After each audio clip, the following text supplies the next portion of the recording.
আমরা নবম শ্রেণীর দ্বিতীয় পর্যায়ক্রমিক মূল্যায়নের ইতিহাসে 3 নম্বর স্কুলের প্রশ্ন উত্তরগুলো আলোচনা করব। একের আয়তে আছে শিল্প বিপ্লব প্রথম সংঘটিত হয় ইংল্যান্ডে। 2 টেলিগ্রাফ আবিষ্কার করেছিলেন স্যামুয়েল এপি মোর্স। 3 একজন আদি সমাজতন্ত্রবাদী দার্শনিক হচ্ছে সাঁ সিমো। 4 দিয়েছে বিশ্বব্যাপী অর্থনৈতিক মহামন্দা শুরু হয় 1929 খ্রিস্টাব্দে। 5 দিয়েছে রাশিয়ায় 1917 খ্রিস্টাব্দে রুশ বিপ্লবে নেতৃত্ব দেয় বলশেভিক দল। 6 ভাইমার প্রজাতান্ত্রিক সরকার গঠন করে ফেডরিক ইবার্ট।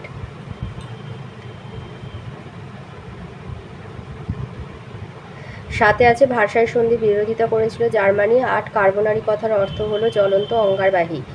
9 মেইন ক্যাম্প কার আত্মজীবনীমূলক গ্রন্থ? হিটলার। 10 ইংল্যান্ডে শিল্প বিপ্লবের প্রেক্ষাপট রচনা করে বৈজ্ঞানিক আবিষ্কার। বিভাগ কয়ের প্রশ্নগুলো হয়ে গেল। বিভাগ খতে আসি। বিভাগ ক্ষয়ে 2 এতে বলেছে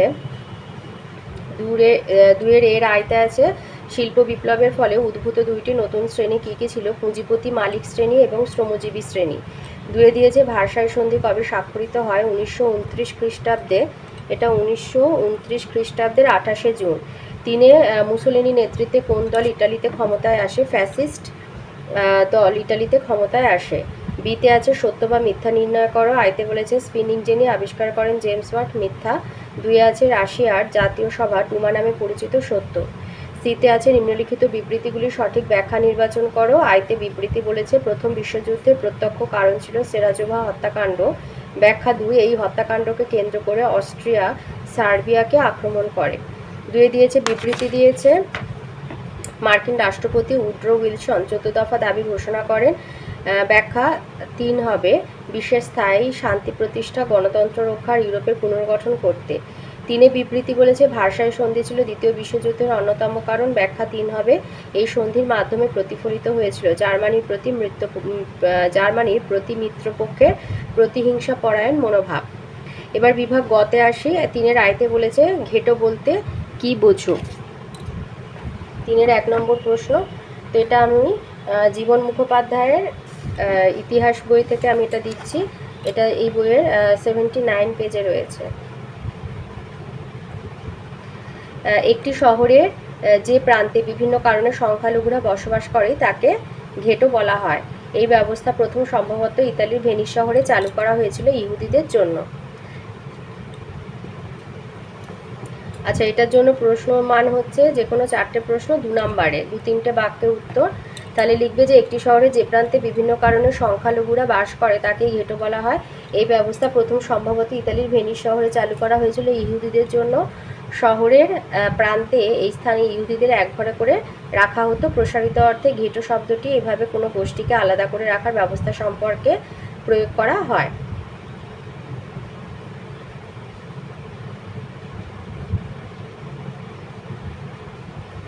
আর গত শতকে আমেরিকা যুক্তরাষ্ট্রের বড় শহরগুলিতে আফ্রিকানদের জন্য যে অঞ্চল থাকতো তাকেও ঘেটো বলে উল্লেখ করা হতো।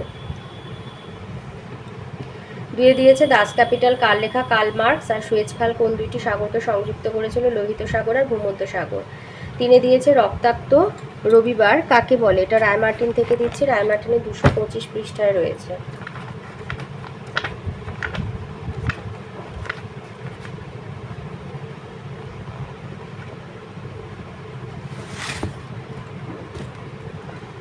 লিখবে 1905 খ্রিস্টাব্দে রুশ জাপান যুদ্ধে রাশিয়া পরাজিত হয়। এই সময় জার শাসনের বিরুদ্ধে রাশিয়ায় তীব্র আন্দোলন গড়ে ওঠে। 22শে জানুয়ারি রবিবার সেন্ট পিটার্সবার্গে শ্রমিকরা একটি শান্তিপূর্ণ মিছিলে সামিল হন। রুশ সৈন্য মিছিলের ওপর গুলিবর্ষণ করলে প্রচুর শ্রমিক নিহত হন। এই ঘটনাকে রক্তাক্ত রবিবার বলা হয়।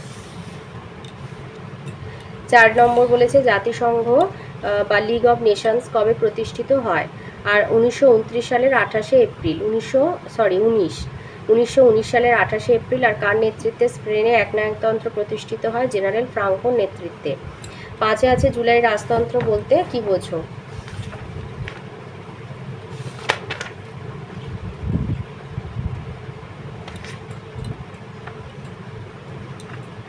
লিখবে 1830 সালে জুলাই মাসে ফ্রান্সে যে বিপ্লব সংঘটিত হয় তার ফলে অর্লিয়েন্স বংশের লুই ফিলিপ সিংহাসনে বসেন। জুলাই মাসে বিপ্লবের ফলে এই রাজতন্ত্র প্রতিষ্ঠিত হয়। এই কারণে এই রাজতন্ত্র জুলাই রাজতন্ত্র বা জুলাই মনার্কি নামে পরিচিত। বুর্জোয়াদের প্রাধান্যের জন্য এই রাজতন্ত্রকে বুর্জোয়া রাজতন্ত্র বলা হয়। 1848 সালে ফেব্রুয়ারি বিপ্লবের ফলে জুলাই রাজতন্ত্রের অবসান ঘটে। এর ফলে ফ্রান্সে প্রজাতন্ত্র প্রতিষ্ঠিত হয়। 6 দিয়েছে কুলটুর ক্যাম্প কি, এটা দিচ্ছে রায়মার্টিন সহায়িকা থেকে, 163 পৃষ্ঠায় রয়েছে।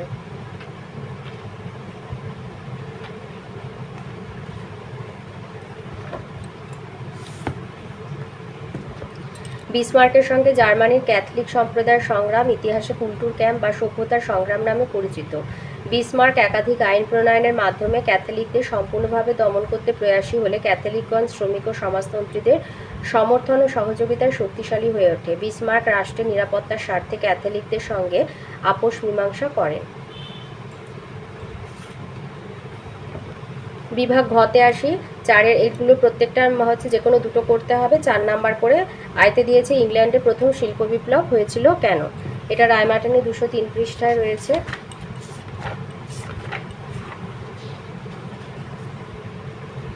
ইংল্যান্ডে প্রথম শিল্প বিপ্লব সংঘটিত হওয়ার কারণ কি? ইউরোপের মধ্যে ইংল্যান্ডে প্রথম শিল্প বিপ্লব সংঘটিত হয়। ফ্রান্স, জার্মানি, হল্যান্ড, রাশিয়ার তুলনায় ইংল্যান্ডে প্রথম শিল্প বিপ্লব শুরু হওয়ার কারণ সম্পর্কে ঐতিহাসিকরা একমত নন। তাদের মতে শিল্প বিপ্লব সংঘটিত হওয়ার জন্য বিভিন্ন উপাদানের প্রয়োজন হয়, আর ইংল্যান্ডে সেই উপাদানগুলির সবকটি উপস্থিত থাকায় শিল্প বিপ্লব ত্বরান্বিত হয়েছিল। কারণ শিল্প বিপ্লব সর্বপ্রথম ঘটার পেছনে একাধিক কারণ বিদ্যমান। 1 হচ্ছে ইংল্যান্ডের ভৌগোলিক পরিবেশ ও জলবায়ু শিল্প বিপ্লবের অনুকূল ছিল। 2 হচ্ছে ইংল্যান্ডের সমকালীন রাজনৈতিক স্থিতিশীলতা ইংল্যান্ডকে ফ্রান্স ও জার্মানি থেকে এগিয়ে রেখেছিল। 3 ইংল্যান্ডে প্রচলিত বেষ্টনী প্রথা বা এনক্লোজার সিস্টেমের ব্যাপক সম্প্রসারণ ও ক্রমবর্ধিত জনসংখ্যা শহরের কলকারখানাগুলিতে শ্রমিকের চাহিদা পূরণে সক্ষম হয়েছিল। 4 কৃষিতে ব্যাপক উৎপাদন বৃদ্ধি শিল্প বিপ্লবের ভিত্তি প্রস্তুত করে দিয়েছিল। 5 এশিয়া, আফ্রিকা এবং উত্তর আমেরিকায় অবস্থিত ব্রিটিশ উপনিবেশগুলি একদিকে যেমন কাঁচামাল ও মূলধনের যোগান দিয়েছিল, তেমনি উৎপাদিত দ্রব্য বিক্রির বাজার হিসাবে ইংল্যান্ডকে সুবিধা প্রদান করেছিল। 6 ইংল্যান্ডের উদার সমাজ ও বহির্বাণিজ্যের ব্যাপক প্রবণতা শিল্প বিপ্লবের ক্ষেত্রে অনুকূল ছিল। আর 7 হচ্ছে উন্নত যোগাযোগ ব্যবস্থা এবং সর্বোপরি বিজ্ঞান ও প্রযুক্তিবিদ্যার উন্নত সমন্বয় শিল্পে ব্যাপক পরিবর্তন এনেছিল। বিভাগ ঘয়ের 4-এর দাগের 2 নম্বর প্রশ্ন বলেছে প্রথম বিশ্বযুদ্ধে জার্মানির পরাজয়ের কারণগুলি লেখো, এটা রায়মার্টিনে 279 পৃষ্ঠায় আছে।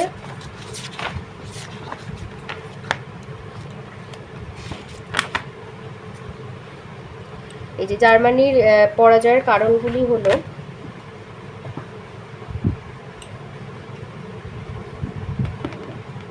লিখবে বিপুল সৈন্য সংখ্যা, উন্নত যুদ্ধাস্ত্র ইত্যাদি থাকা সত্ত্বেও প্রথম বিশ্বযুদ্ধে জার্মানি শোচনীয়ভাবে পরাজিত হয়। প্রথম বিশ্বযুদ্ধে জার্মানি এবং তার মিত্র শক্তিবর্গের পরাজয়ের পেছনে একাধিক কারণ বিদ্যমান ছিল। 1 হচ্ছে পরাজয়ের কারণ, 1 হচ্ছে তুলনামূলক দুর্বলতা। ইংল্যান্ড, ফ্রান্স এবং রাশিয়া জোটের তুলনায় জার্মানি, অস্ট্রিয়া, তুরস্কের জোট অপেক্ষাকৃত দুর্বল ছিল। পরে মার্কিন যুক্তরাষ্ট্র ও ইংল্যান্ড ফ্রান্সের জোট যোগ দিলে এই জোট আরও শক্তিশালী হয়ে ওঠে। উপনিবেশ থেকে প্রাপ্ত সুবিধার পার্থক্য, ইংল্যান্ড ও ফ্রান্সের বিশ্বজোড়া উপনিবেশ ছিল। যুদ্ধের জন্য উপনিবেশ থেকে অর্থ আর সৈন্য সাহায্য আসে, পক্ষান্তরে জার্মানির উপনিবেশগুলি সেই রকম সমৃদ্ধ ছিল না। 3 হচ্ছে একক দায়িত্ব, জার্মানির মিত্র অস্ট্রিয়া এবং বুলগেরিয়া পরাজিত হলে জার্মানিকে এককভাবেই দায়িত্ব নিতে হয়। 4 হচ্ছে স্বল্প আয়তন, জার্মানি আয়তনে ছোট দেশ ছিল, রাশিয়ার মতো পশ্চাৎ অপসারণ করে আত্মরক্ষা বা শত্রুকে বাধা দেওয়ার মতো উপযুক্ত স্থান তার ছিল না। 5 কৌশলগত অসুবিধা, জার্মানিকে একই সঙ্গে পূর্ব আর পশ্চিম 2 রণাঙ্গনেই যুদ্ধ করতে হয়।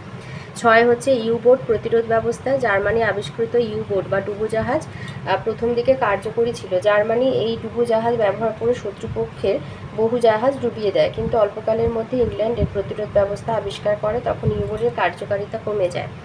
7 হচ্ছে সামরিক শক্তি, জার্মানি শক্তিশালী হলেও নৌশক্তিতে ইংল্যান্ডের সমকক্ষ ছিল না। বিমান বাহিনী ও ইঙ্গো মার্কিনদের তুলনায় দুর্বল ছিল।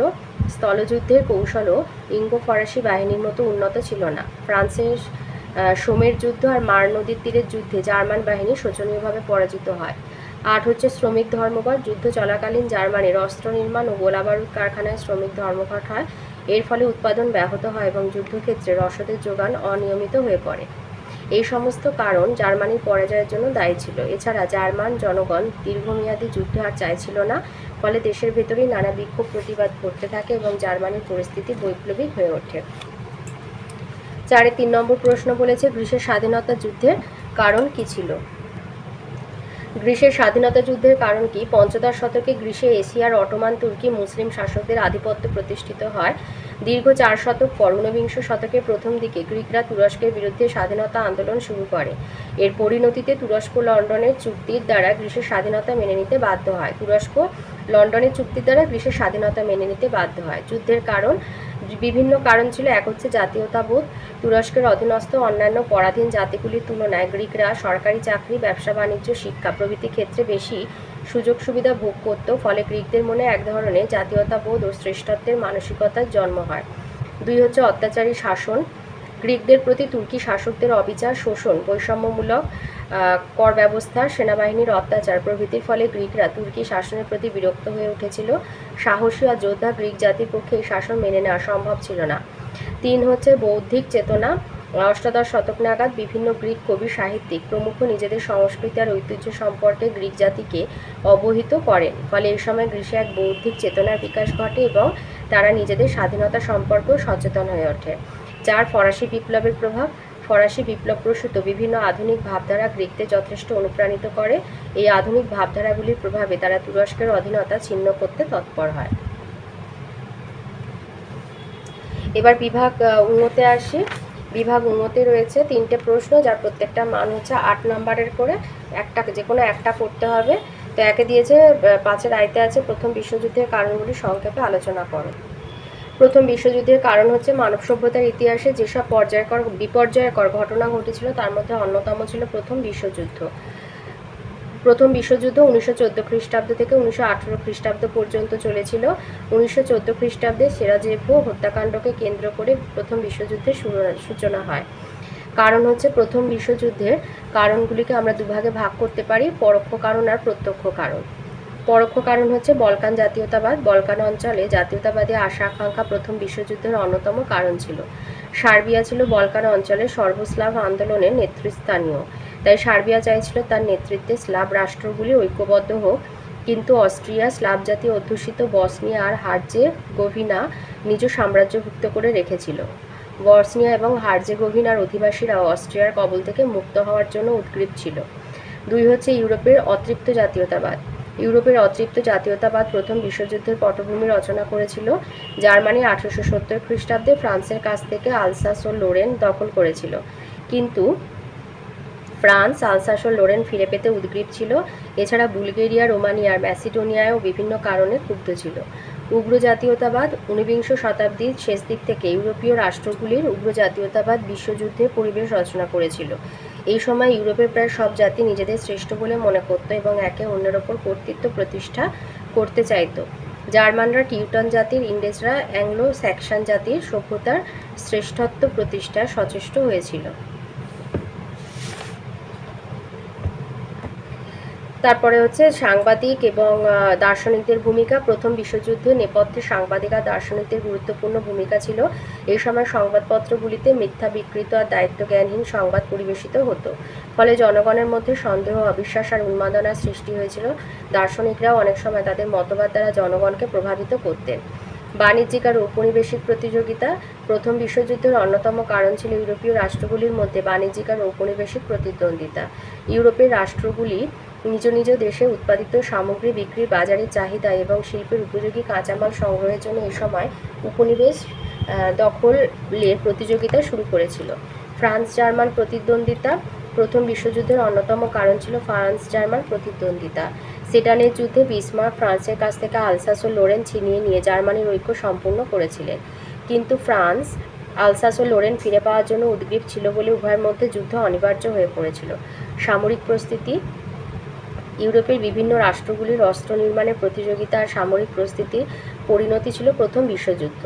জার্মানির কাইজার দ্বিতীয় উইলিয়াম জার্মানিকে শ্রেষ্ঠ শক্তিতে পরিণত করার জন্য সামরিক প্রস্তুতি শুরু করেছিলেন। অন্যদিকে জার্মানির সামরিক শক্তি বৃদ্ধিতে বিচলিত ফ্রান্স ও ইংল্যান্ড নিজ নিজ সামরিক শক্তি বৃদ্ধি করেছিল। আন্তর্জাতিক সংকট, সর্বোপরি কয়েকটি আন্তর্জাতিক সংকট প্রথম বিশ্বযুদ্ধকে ত্বরান্বিত করেছিল। এগুলোর মধ্যে উল্লেখযোগ্য ছিল মরক্কো সংকট, আগাদি সংকট, বলকান সংকট। পরস্পর বিরোধী শক্তিজোট, সাম্রাজ্য বিস্তার, পারস্পরিক সন্দেহ, জাতিবিদ্বেষ প্রভৃতি কারণে ক্রমে ইউরোপে দুটি পরস্পর বিরোধী শক্তি শিবির গড়ে ওঠে। এর একদিকে ছিল ট্রিপল অ্যালায়েন্স বা ত্রিশক্তি চুক্তি, যা জার্মানি, অস্ট্রিয়া, ইটালিকে নিয়ে গড়ে উঠেছিল। অন্যদিকে ছিল ট্রিপল আঁতাত বা ত্রিশক্তি মৈত্রী, যা ফ্রান্স, ইংল্যান্ড আর রাশিয়াকে নিয়ে গঠিত হয়েছিল। এমতাবস্থায় সেরোজাভা হত্যাকাণ্ডের ঘটনাকে কেন্দ্র করে প্রথম বিশ্বযুদ্ধের সূচনা হয়। প্রত্যক্ষ কারণ হচ্ছে সেরাজোভা হত্যাকাণ্ড। সেরাজেভো ছিল বসনিয়ার রাজধানী। অস্ট্রিয়ার যুবরাজ আর্কডিউক ফ্রান্সিস ফার্দিনান্দ এবং তার পত্নী সোফিয়া সেরোজোভা জেভো শহরে পরিভ্রমণে এসেছিলেন। এখানে 1914 খ্রিস্টাব্দের 28শে জুন স্লাভ বিপ্লবী সংগঠন ব্ল্যাক হ্যান্ড বা ইউনিয়ন অফ ডেথ এর সদস্য গ্যাব্রিলো প্রিন্সেপ যুবরাজা রানীকে হত্যা করে। এই ঘটনা সেরাজেভো হত্যাকাণ্ড নামে পরিচিত। এই ঘটনার জন্য অস্ট্রিয়া সার্বিয়াকে দায়ী করে এবং এক চরম পত্র দিয়ে 48 ঘন্টার মধ্যে তার শর্তগুলি পূরণ করতে বলে। কিন্তু সার্বিয়ার পক্ষে সব দাবি মেনে নেওয়া সম্ভব ছিল না। এতে অস্ট্রিয়া ক্ষুব্ধ হয়ে 1914 খ্রিস্টাব্দের 28শে জুলাই সার্বিয়ার বিরুদ্ধে যুদ্ধ ঘোষণা করে। পরে সার্বিয়ার পক্ষে রাশিয়া, ইংল্যান্ড, ফ্রান্স এবং অস্ট্রিয়ার পক্ষে জার্মানি, তুরস্ক, বুলগেরিয়া প্রভৃতি দেশ যোগদান করলে এই যুদ্ধ বিশ্বযুদ্ধে পরিণত হয়। 5-এ 2 নম্বর প্রশ্ন হচ্ছে, প্রথম বিশ্বযুদ্ধের পরবর্তীকালে জার্মানিতে হিটলারের নেতৃত্বে নাৎসি দলের ক্ষমতা লাভের প্রেক্ষাপট আলোচনা করো। ভূমিকা। প্রথম বিশ্বযুদ্ধের পরবর্তীকালে জার্মানিতে রাজতন্ত্রের পতন ঘটে এবং ফ্রেডারিক ইবার্টের নেতৃত্বে সোশ্যালিস্ট রিপাবলিকান দল ক্ষমতা দখল করে। প্রতিষ্ঠিত হয় ভাইমার প্রজাতন্ত্র। কিন্তু জার্মানিতে তীব্র রাজনৈতিক আর অর্থনৈতিক সংকট দেখা দিলে অচিরেই ভাইমার প্রজাতন্ত্রের পতন ঘটে। এই সময় হিটলারের হাত ধরে নাৎসি দল জার্মানির ক্ষমতা দখল করে। হিটলারের ক্ষমতা দখলের পটভূমি। জার্মানিতে হিটলার আর নাৎসি দলের ক্ষমতা দখলের পশ্চাতে নিম্নলিখিত কারণগুলি গুরুত্বপূর্ণ ভূমিকা পালন করেছিল। এক হচ্ছে ভার্সাই সন্ধির অপমান। প্রথম বিশ্বযুদ্ধের শেষে মিত্রপক্ষ জার্মানিকে যুদ্ধের জন্য দায়ী করে ভার্সাই সন্ধি স্বাক্ষর করতে বাধ্য করেছিল। ভার্সাই সন্ধি দ্বারা জার্মানি 660 কোটি পাউন্ড ক্ষতিপূরণ দিতে এবং সামরিক শক্তি হ্রাস করতে বাধ্য করা হয়, যা জার্মানির পক্ষে মেনে নেওয়া সম্ভব ছিল না বলে হিটলারের ভার্সাই সন্ধি লঙ্ঘনের প্রতিশ্রুতি দিয়ে জার্মান জাতির সমর্থন লাভ করেছিলেন। জার্মানির প্রজাতান্ত্রিক সরকারের ব্যর্থতা। 1918 খ্রিস্টাব্দের 9 নভেম্বর জার্মানির সম্রাট কাইজার দ্বিতীয় উইলিয়াম সিংহাসন ত্যাগ করে হল্যান্ডে পালিয়ে যান। ফলে জার্মানিতে রাজতন্ত্রের অবসান ঘটে আর প্রজাতন্ত্র প্রতিষ্ঠিত হয়।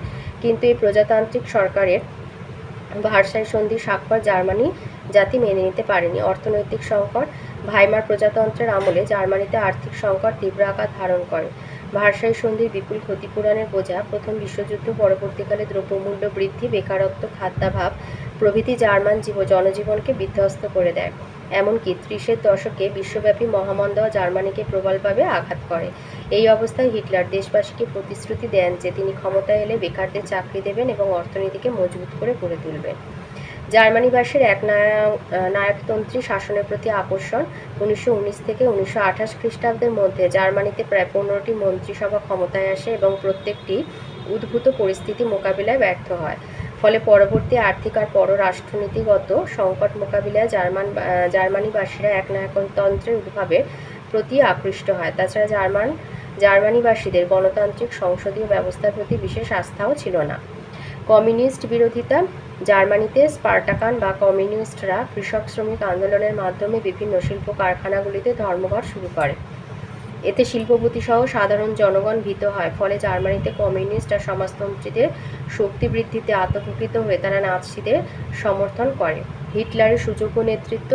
ভার্সাই সন্ধি লঙ্ঘন, বেকার সমস্যার সমাধান, হেরেনভক তত্ত্ব অনুসারে বিশ্বে জার্মানির মর্যাদা প্রতিষ্ঠা, ইহুদি বিতাড়ন প্রভৃতি প্রতিশ্রুতি দিয়ে হিটলার হতাশাগ্রস্ত জার্মান জাতিকে উদ্দীপিত করেছিলেন। Hitler storm troopers, elite guards, Gestapo নামে বাহিনী গড়ে তোলেন। ফলে হিটলারের জনসমর্থন বেড়েছিল এবং নাৎসিবাদের উত্থানের পথ প্রশস্ত হয়েছিল। নাৎসি দলের ক্ষমতা লাভ। হিটলারের প্রচার এবং জনমোহিনী বক্তৃতার মাধ্যমে 1932 খ্রিস্টাব্দের নির্বাচন নাৎসি দল 608টি আসনের মধ্যে 230টি আসন লাভ করে এবং বহুদলীয় সরকারে অংশগ্রহণ করে।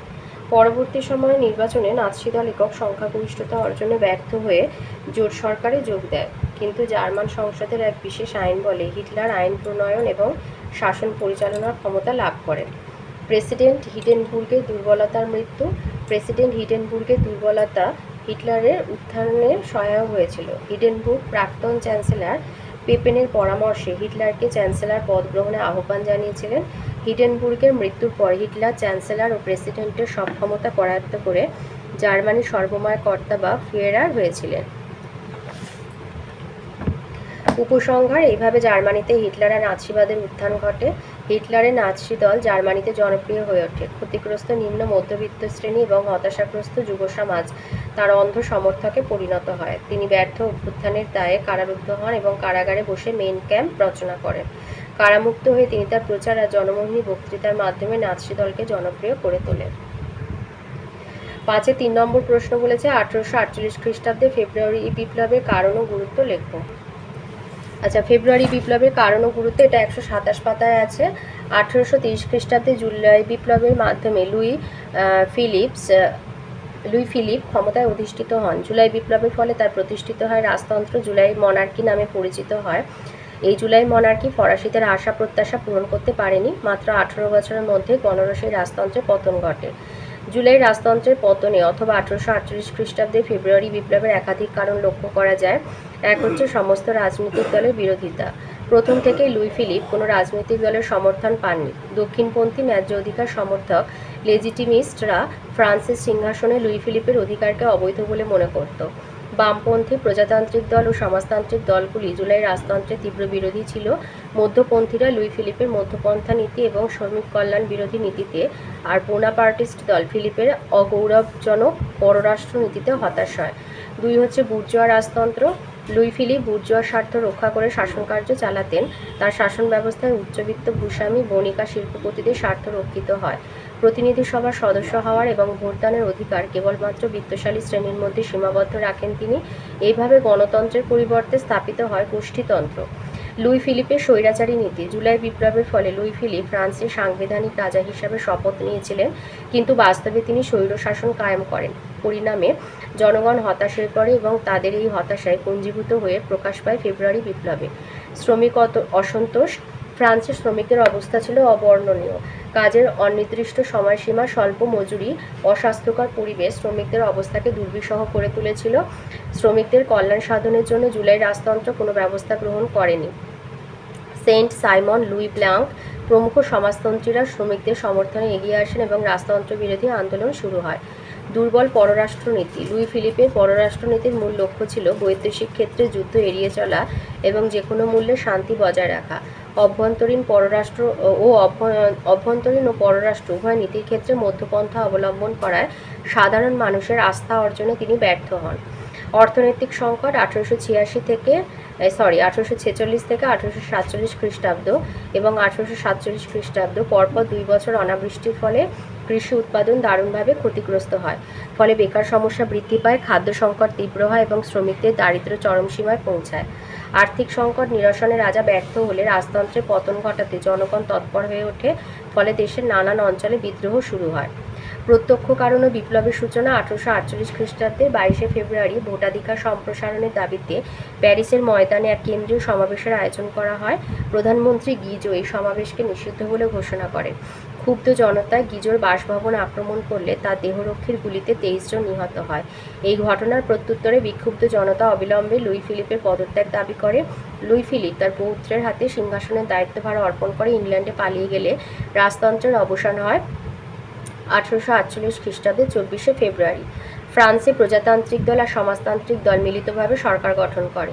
গুরুত্ব। ফেব্রুয়ারি বিপ্লবের ফলে ফ্রান্সে জুলাই রাজতন্ত্রের অবসান ঘটে। ফ্রান্সের বাইরে জার্মানি, ইটালি, অস্ট্রিয়া প্রভৃতি দেশে ফেব্রুয়ারি বিপ্লবের প্রভাবে তীব্র আন্দোলন গড়ে ওঠে। ফেব্রুয়ারি বিপ্লবের সাফল্যে উৎসাহিত হয়ে হাঙ্গেরি, বোহেমিয়া, চেক প্রজাতন্ত্র ও স্লাভ জাতিগোষ্ঠী স্বাধীনতা ঘোষণা করে। গণতন্ত্র আর জাতীয়তাবাদী চেতনা আরও শক্তিশালী হয়। ইউরোপে মেটারনিক তন্ত্রের পতন ঘটে। এক কথায় ইউরোপের পুরাতন তন্ত্রের পতন ত্বরান্বিত হয়। তো এই ছিল আজকের আমাদের নবম শ্রেণীর দ্বিতীয় পর্যায়ক্রমিক মূল্যায়নের ইতিহাসে 3 নম্বর স্কুলের প্রশ্নের উত্তরগুলো।